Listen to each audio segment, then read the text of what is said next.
Olá, pessoal da turma 81. Hoje eu vou enviar para vocês, então, o vídeo com as últimas explicações não do capítulo, mas da Revolução Francesa, porque o capítulo ele segue com, enfim, a Era Napoleônica, que a gente vai ver que é o que acontece depois da Revolução Francesa, tá? Mas hoje é a última parte, então, sobre a Revolução propriamente dita. Eu lamento muito que alguns não estejam acompanhando, porque isso vai fazer bastante falta, né, quando a gente retornar, porque a gente vai retornar, né, cedo ou tarde, e, enfim, infelizmente só alguns vão estar a par, né, desse conteúdo que é tão importante e que depois eu vou fazer muitas cobranças sobre ele, tá? Enfim, então hoje a gente vai ver as últimas explicações, né, sobre a Revolução. E aí, na semana passada, a gente parou, né, parei de explicar para vocês ali nas reformas dos jacobinos, né, que foi quando esse pessoal mais radical tomou o poder da Convenção Nacional na fase da República e fez um monte de alterações ali. Acabou com as grandes colônias, investiu nas manufaturas, estabeleceu o valor máximo para os alimentos, enfim, a gente viu uma série de coisas. E aí agora a gente vai dar sequência, então, a partir disso, né? Ainda vendo mais algumas coisinhas sobre o período dos jacobinos durante a Revolução Francesa.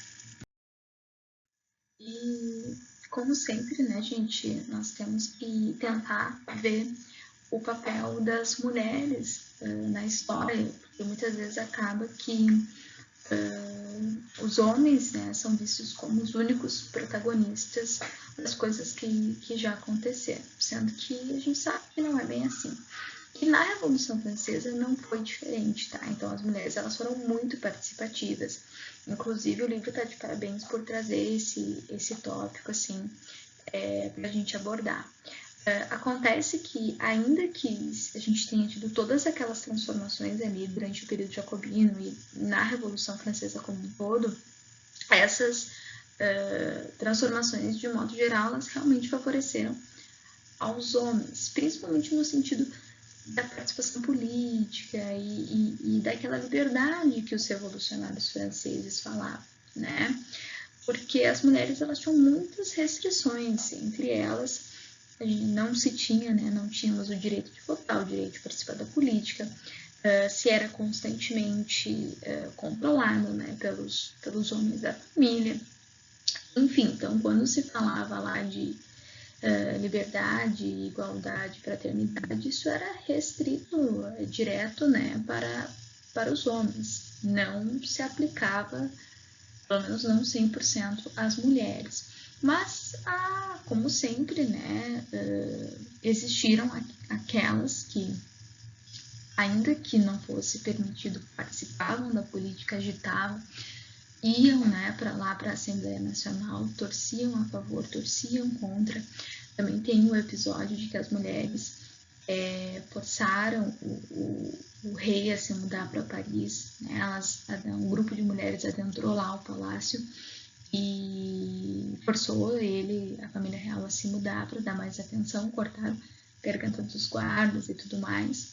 E a gente vai ter também algumas outras mulheres mais intelectuais, digamos assim, que vão estar escrevendo e reivindicando uma igualdade de direitos.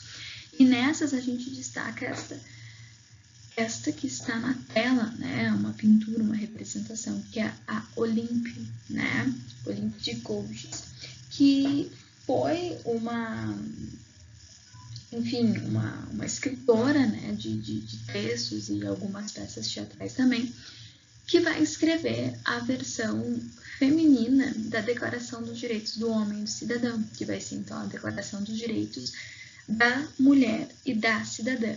E ali ela vai fazer toda uma reivindicação de fato feminista, reivindicando uma igualdade de direitos, né, a participação da mulher e tudo mais. Foi amplamente repercutida, né, não se vai atingir nesse momento essa igualdade, mas é importante a gente ver que lá, né, naquele contexto, já havia essa reivindicação, e a Revolução Francesa ela foi importante por oportunizar também essa discussão nesse contexto, né, iniciar aí as discussões que logo se desenvolve no movimento feminista existente até os dias de hoje. E especificamente a partir de 1793, gente, os jacobinos eles vão mudar um pouco assim o seu encaminhamento da revolução, tá? Principalmente quando o sujeito Robespierre ele assume a direção do Comitê de Salvação Pública, tá? Robespierre ele vai ter toda uma visão bem radical assim da revolução. E ele começa toda uma campanha de perseguição aos ele chamava de inimigos da República, né? Ou inimigos da Revolução. Então, todos aqueles que manifestassem alguma ideia, ou fizessem qualquer ação contra aquela revolução que os jacobinos estavam fazendo, deveria, né, sofrer uma pena, tá? E então, isso assim, isso cresce muito e o clima de perseguição, ele se aflora, ele toma conta da França nessa época, né? E aí a gente vai chamar esse contexto de período do terror, porque todas essas pessoas que eram suspeitas, os inimigos da Revolução, elas iam para a guilhotina, né? Então, nunca se cortaram tantas cabeças na França quanto nessa época dos jacobinos. Inclusive, tem relatos que ficaram, né, de que se tu andasse, assim, por Paris nessa época, era comum tu chegar em casa com a barra da calça suja de sangue, tamanha quantidade de gente, né, que era morta diante dessa perseguição. E era um clima de perseguição, né, da comunidade cuidando e de denúncias muito forte. Tanto que eram muitos julgamentos e muitas condenações diárias, tá? Enfim, só que isso, assim, com o tempo, gente, foi se desgastando e desgastando a população francesa como um todo, que já estava há alguns bons anos passando por um processo revolucionário, né? Alguns momentos mais tranquilos, outros momentos mais violentos, que começou a gerar uma impopularidade desses jacobinos.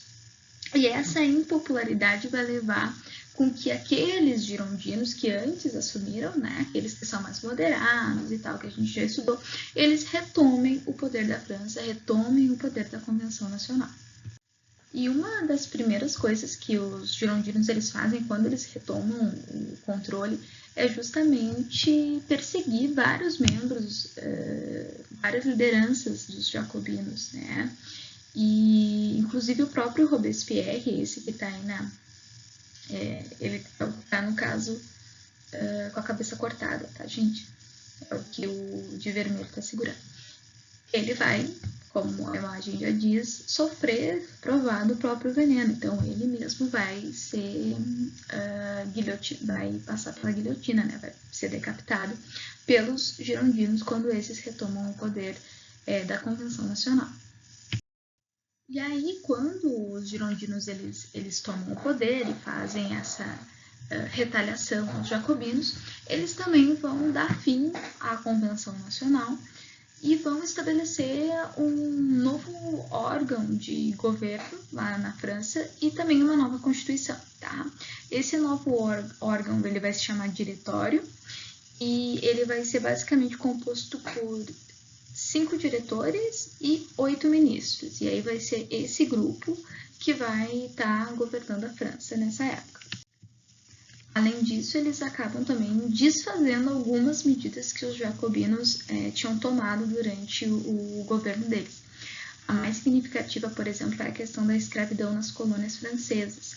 Lembra que os jacobinos eles tinham decretado o fim da escravidão nessas colônias.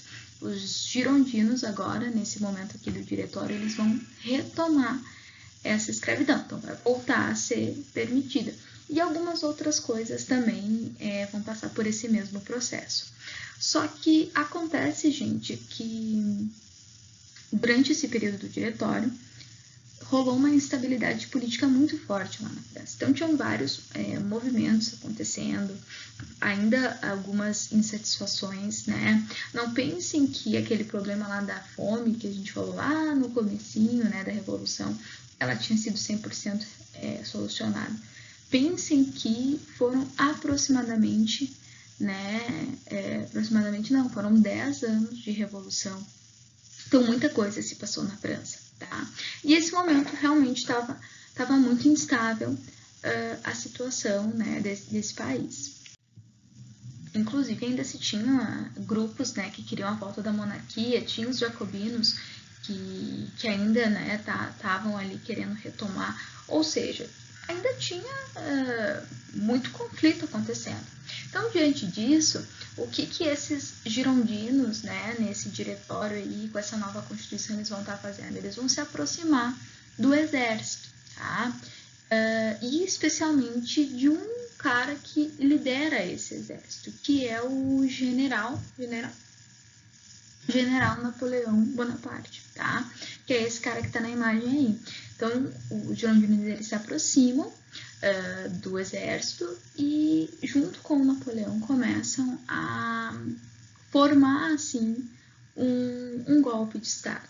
Tem várias partes desse golpe, a gente vai ver mais adiante, mas, de modo geral, o Napoleão, ele toma o poder, né, da França no dia 9 de novembro de 1789, tá? Com o golpe que a gente chama golpe 18 Brumário. 18 Brumário, gente, é porque lembra que durante o período jacobino se teve uma mudança no calendário. A gente vai falar mais adiante de como é que foi essa mudança. Inclusive, eu lembrei agora que essa não é a última aula de Revolução Francesa, porque a gente tem que estudar os reflexos da Revolução Francesa ainda. Mas é mais adiante, tá? E com esse golpe, então, é o que acaba a Revolução Francesa e se inicia uma nova fase, que é a fase do Napoleão, que é o que a gente chama de Era Napoleônica. Tá? Então, o golpe 18 de Brumário, ali do exército sendo apoiado pelo Girondino, onde o Napoleão chega ao poder, decreta o fim da Revolução Francesa. Então, a gente encerra, né, todos os principais tópicos sobre a Revolução Francesa. Como eu disse no início do vídeo, ainda não é o final do capítulo, a gente vai ver ainda toda a Era Napoleônica. Creio que não vai levar mais do que 1 ou 2 vídeos, né? Eu vou resumir bastante essa parte para vocês. E ainda tem mais uma parte ali, se vocês folharem, que é sobre os impactos da Revolução, que eu acabei de falar, tá? Parabéns àqueles que estão se dedicando e estão fazendo tudo conforme eu estou orientando, né? Que são geralmente o pessoal que eu respondo lá no Classroom. Inclusive, seria bom, gente, que vocês tomassem por hábito olhar as minhas respostas, porque eu respondo todas as atividades, geralmente uma semana depois. Então, eu corrigi essa semana a atividade da semana passada, e aí sucessivamente, né? E que vocês respondam, porque às vezes eu peço correções e essas correções não são feitas, né? Ou são ignoradas. Então, seria legal que me respondessem sempre que vissem, tá? Para eu poder ter esse controle aí de que tá acompanhando ou não tá acompanhando, tá? Uma boa semana de estudos para vocês e até uma próxima.